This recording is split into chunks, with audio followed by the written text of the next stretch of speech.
Good morning, my dear students. Now, today we will continue Chapter 5 चिट्ठियों की अनूठी दुनिया। बच्चों, जैसा कि हम पढ़ रहे थे कि चिट्ठियों का हमारे जीवन में बहुत महत्व है।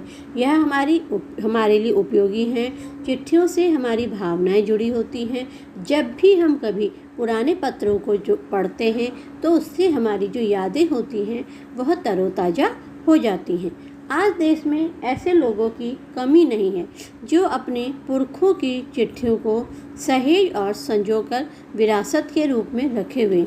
यानी कहने का तात्पर्य है कि आज भी हमारे देश में बहुत से ऐसे लोग हैं जो अपने पूर्वजों की चिट्ठियों को संभाल कर रखते हैं। संभाल कर क्यों रखते हैं? वह उन्हें अपने पूर्वजों की क्या समझते हैं? विरासत समझते हैं। फिर चाहे वह लेखक हों, चाहे पत्रकार हों, चाहे व्यापारी हों, कवि हों, प्रशासक हों, सन्यासी हों या किसान हों, इनकी पत्र रचनाएं अपने आप में अनुसंधान का विषय है। तो अनुसंधान से तात्पर्य क्या है कि इन सभी के जो पत्र होते हैं, इन लोगों के द्वारा जो पत्र लिखे हुए होते हैं, वह एक खोज का विषय होते हैं। अगर आज जैसे संचार सामान होते तो पंडित नेहरू अपनी पुत्री इंदिरा गांधी को फ़ोन करते। उस समय पे संचार के साधन नहीं थे। किस समय? पंडित जवाहरलाल नेहरू के समय पर संचार के साधनों की सुविधा नहीं थी। ना तो मोबाइल थे, ना फ़ोन थे, न फैक्स थे। तो उस समय पंडित जवाहरलाल नेहरू ने ऐसा कोई भी काम नहीं किया, यानी उन्होंने अपनी पुत्री को फ़ोन नहीं करा। तो उन्होंने उस समय किसका सहारा लिया?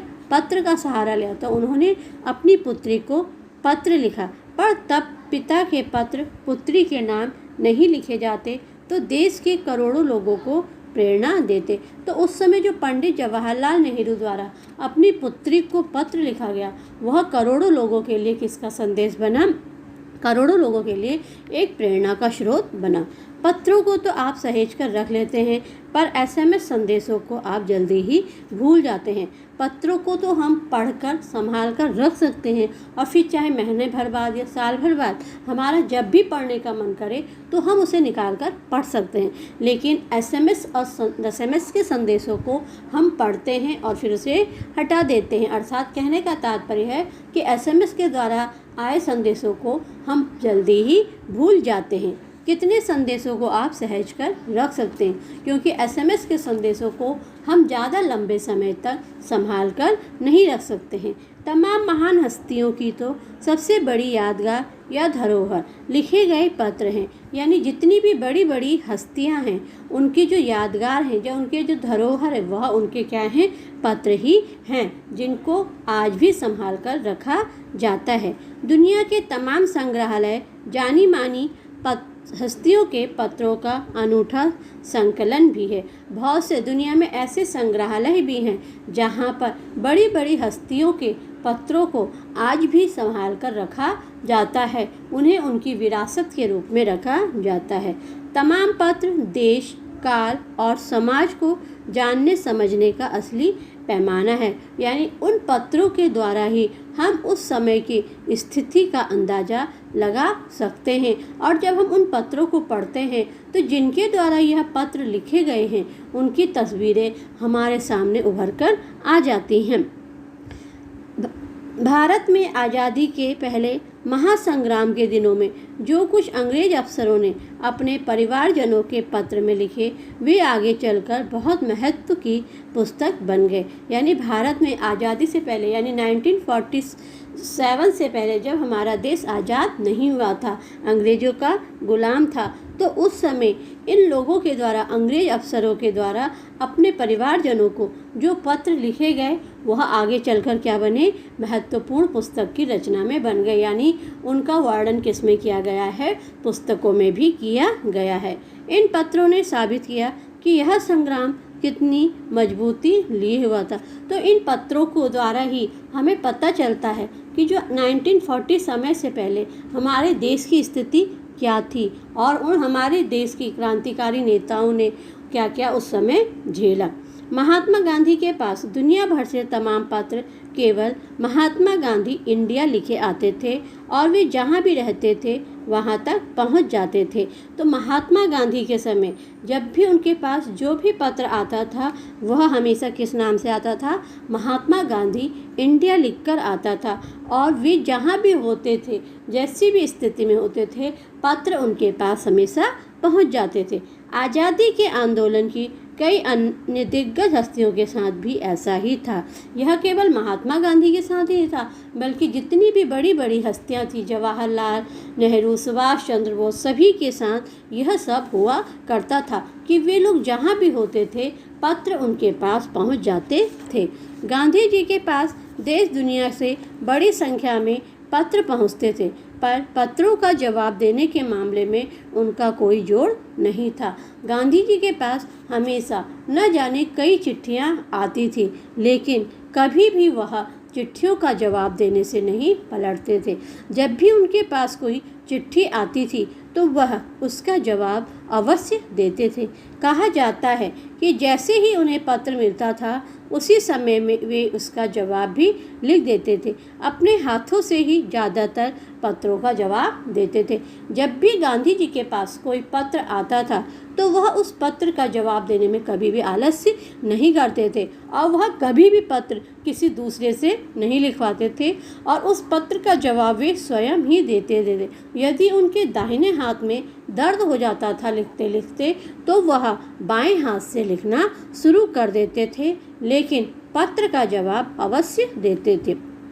महात्मा गांधी ही नहीं, आंदोलन के तमाम नायकों के पत्र गांव-गांव में मिल जाते हैं। यह केवल महात्मा गांधी के साथ ही नहीं, उस समय आंदोलन के समय जितने भी क्रांतिकारी नेता थे उनके पत्र उनके पास तक अवश्य पहुंच जाते थे। पत्र भेजने वाले लोग उन पत्रों को किसी प्रशस्ति पत्र से कम नहीं समझते थे।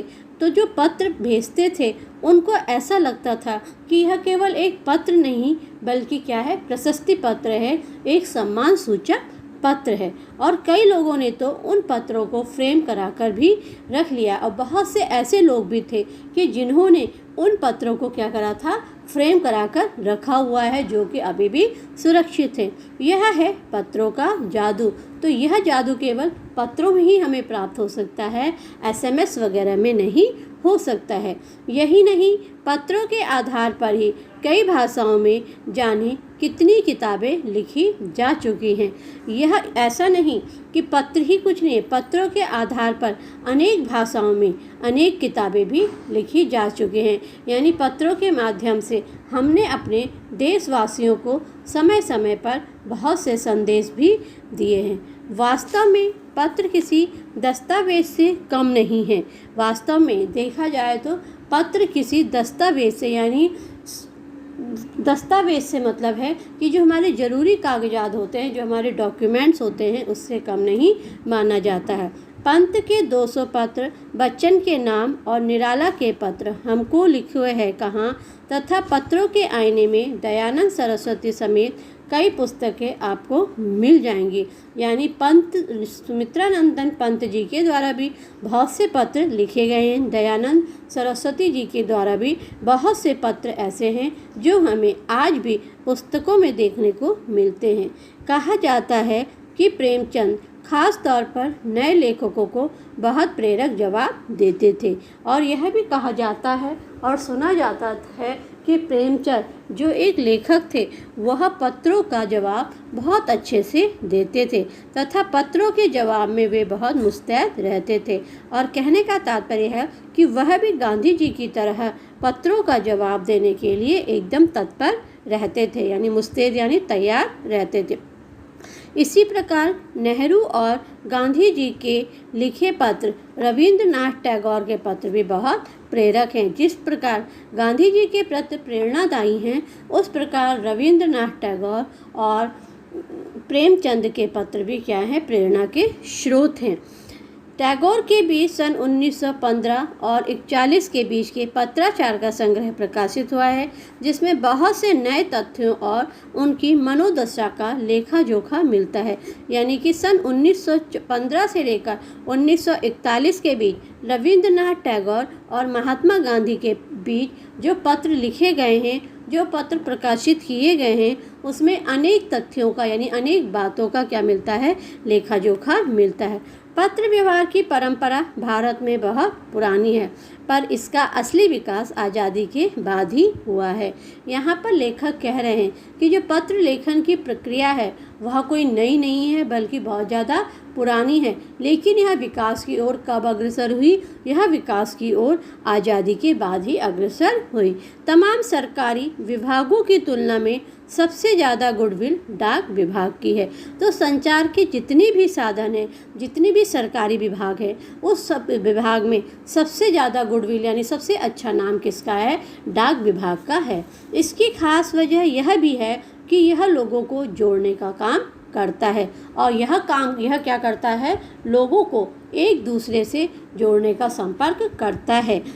घर घर तक इसकी पहुँच है, घर घर तक इसकी पहुँच है। अब जो पत्र है वह पत्र घर घर किसके द्वारा पहुँचाए जाते हैं? डाकिया के द्वारा पहुँचाए जाते हैं, पोस्टमैन के द्वारा पहुँचाए जाते हैं। संचार के उन्नत साधनों के बाद भी चिट्ठी पत्रों की हैसियत बरकरार है। संचार के आज बहुत से साधन हो गए हैं, लेकिन कहीं ना कहीं अभी भी बहुत से कार्य ऐसे होते हैं जो चिट्ठियों के माध्यम के द्वारा ही होते हैं, अर्थात यह अभी बिल्कुल समाप्त नहीं हुआ है।